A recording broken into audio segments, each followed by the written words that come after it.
Sir, श्राद्धों का क्या महत्व है? देखिए, बहुत ही अद्भुत परंपरा है ये भारत में, भारतीयों के बीच। इसमें हम अपने पूर्वज जो दिवंगत हो चुके हैं उनको याद करते हैं। अद्भुत मैंने इसलिए कहा कि परिवार में जो सदस्य एग्जिस्टिंग हैं, जो भी हैं, उनमें आपस में स्नेह, भावना, प्यार, आदर बना रहे। ये बातें तो बहुत जगह होती हैं, लेकिन जो पूर्वज, जो बुजुर्ग हमारे बीच में अब नहीं रहे, उनके लिए भी हम कभी वर्ष में उनको कुछ याद करें, उनके लिए कुछ करें। इस तरह की यह परंपरा बनाई गई है और मुझे लगता है पूरे विश्व में शायद ये भारत अकेला एक देश होगा जहाँ पर कि इस प्रकार का एक ये पितृपक्ष मनाया जाता है।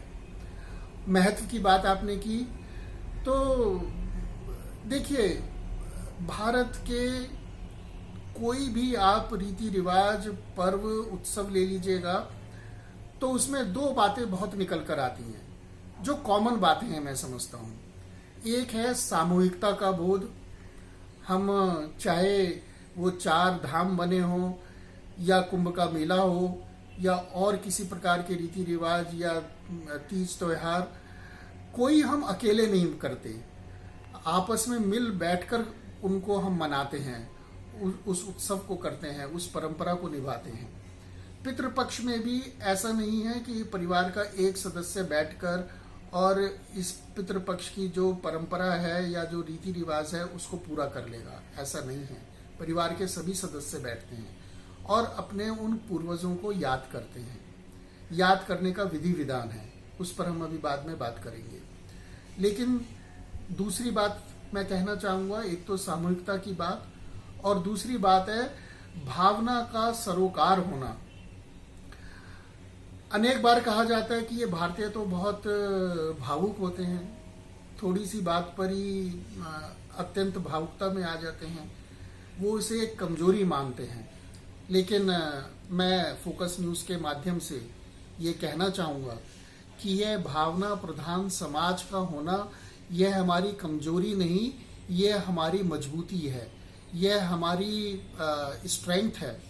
इसी भावना के बलबूते पर ही हम बहुत बड़े बड़े काम कर पाते हैं। इसी भावना के बलबूते ही अगर घर में हमारे बुजुर्ग बड़ी उम्र पाते हैं तो उन्हें हम वृद्ध आश्रम में छोड़ने नहीं जाते, उन्हें हम घर में बैठकर ही उनकी हम सेवा शुश्रूषा करते हैं। बच्चा यदि एडल्ट भी हो जाता है तो भी हम उसकी चिंता करते रहते हैं। मैंने कहा हम चिंता करते हैं, मेरा मतलब कंट्रोल करने से नहीं है। लेकिन यह क्यों है? क्योंकि हम सभी को भावना के एक सूत्र से बांधकर परिवार के सदस्यों को एक परिवार की इकाई के नाते आगे बढ़ते हैं, और यह परिवार की इकाई आगे फिर समाज में परिवर्तित होती है, यही समाज की इकाई आगे फिर राष्ट्र में और देश में परिवर्तित होती है। तो यह है भावना। और दूसरा जो मैंने कहा सामूहिकता का बोध, यह भी इस पितृपक्ष में श्राद्ध के माध्यम से परिलक्षित होता है, यह मैं कहना चाहूँगा। श्राद्धों के नियम के बारे में कुछ बताइए। देखिए, नियम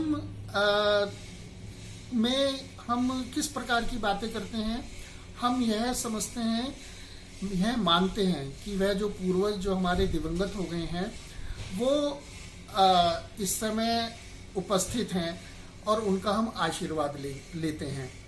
अब ये आपको या आज की आधुनिक शिक्षा के लोगों को लगेगा कि ये कहाँ से आशीर्वाद ले लेंगे, अब जो व्यक्ति अब संसार में है ही नहीं, हमारे बीच में है ही नहीं, तो कहाँ से उसका आशीर्वाद मिल जाएगा। लेकिन यहाँ पर हमें भारतीय समाज के चिंतन की जो गहराई है वो समझनी पड़ेगी। यह फिलॉसफिकली भी ठीक है, स्पिरिचुअली भी ठीक है और साइंटिफिकली भी ठीक है कि उन पूर्वजों का हमें आशीर्वाद मिलता है। देखिए, ऐसा नहीं है कि जो हमें हमारी भौतिक इंद्रियों से हम नहीं समझ पा रहे हैं या नहीं देख पा रहे हैं, वो चीज़ एग्जिस्ट ही नहीं करती है। एक छोटा सा उदाहरण देना चाहूँगा। अभी हम यहाँ बैठे हैं, इस कक्ष में बैठे हैं, कमरे में बैठे हैं, ये हवा है। अब मैं कहूँ या आप पूछे कि इस हवा में कुछ है क्या, तो आंखों से तो कुछ नज़र नहीं आ रहा। और ये जो नजर नहीं आ रहा, तो क्या हम ये मान लें कि इस हवा के अंदर कुछ नहीं है? लेकिन है, क्या है? बहुत सारे बैक्टीरियाज हैं जो इन भौतिक आंखों से तो नजर नहीं आ रहे, लेकिन उनका अस्तित्व है, वो है। तो इसी तरह से जो बात मैं कहना चाह रहा हूं कि जो हमारी भौतिक इंद्रियों से नजर नहीं आता या हमारी समझ से परे है, उसका अर्थ यह नहीं है कि वह चीज एग्जिस्ट ही नहीं करती है, वो बातें एग्जिस्ट ही नहीं करती हैं। हमारी सोच और हमारे शरीर की, हमारी इंद्रियों की सीमाएं हैं, लिमिटेशंस हैं। हम उसी के दायरे में ही व्यवहार करते हैं और सोचते हैं, लेकिन उससे परे भी आगे बहुत कुछ है।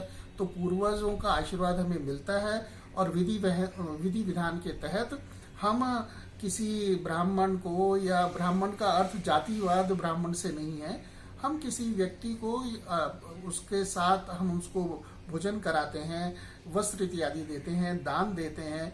दान भी देखिएगा, दान देने से भी व्यक्ति के अंदर एक भाव आता है कि मुझे कुछ देना है, निस्वार्थ भाव से, जो किसी व्यक्ति के दूसरे के काम आ जाए।